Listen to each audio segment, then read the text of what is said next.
Smash that like button if eBay fees are just completely confusing to you.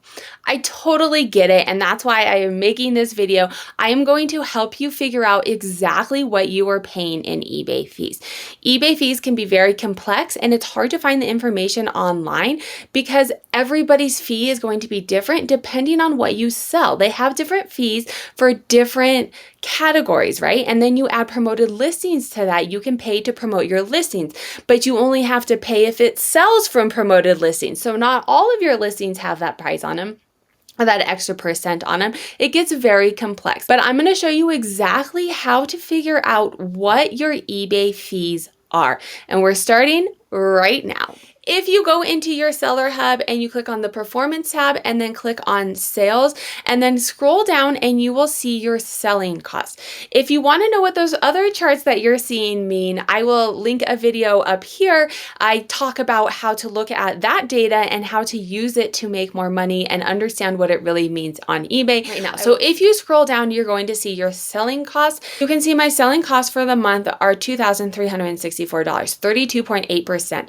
And so many people have asked me, oh my God, eBay charges me so much, it's 30%, and this is crazy. I'm going to talk you through this because that's not what this means. This is your selling costs, not your eBay fees.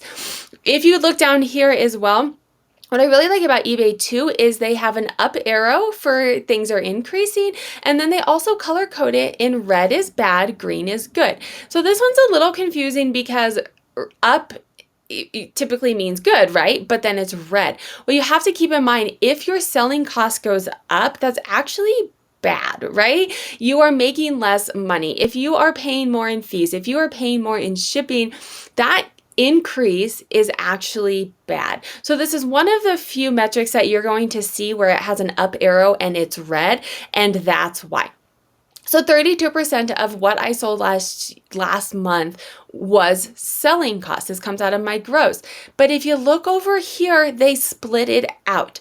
And this is where it gets confusing too, because this is saying 42% of my selling costs, not 42% of my sales. Now we're looking at 42% of my selling costs was eBay fees.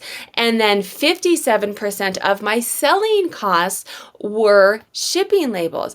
And so your selling costs is broken into eBay fees as well as broken into shipping labels. Shipping labels should technically be a pass-through. What you care about is the eBay fees. And so this 42% is not your percent of fees. This 32% is not your percent of fees. You get the percent by taking this number, eBay fees, and if you scroll up, you can see how much you sold for this time period and you divide it. So for me, I sold $7,202.64. So I would do $997.66 divided by $7,202.64, and my eBay fees are 13%.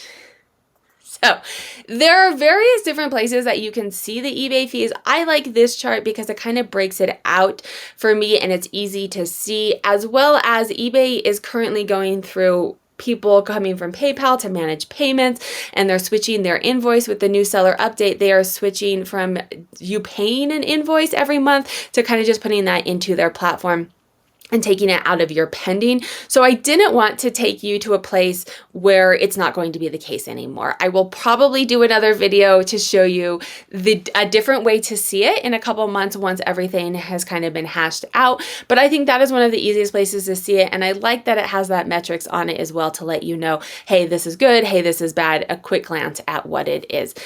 If you liked this, YouTube thinks that you would also like this video. I will link the eBay tutorial playlist here. And then make sure to hit that subscribe button.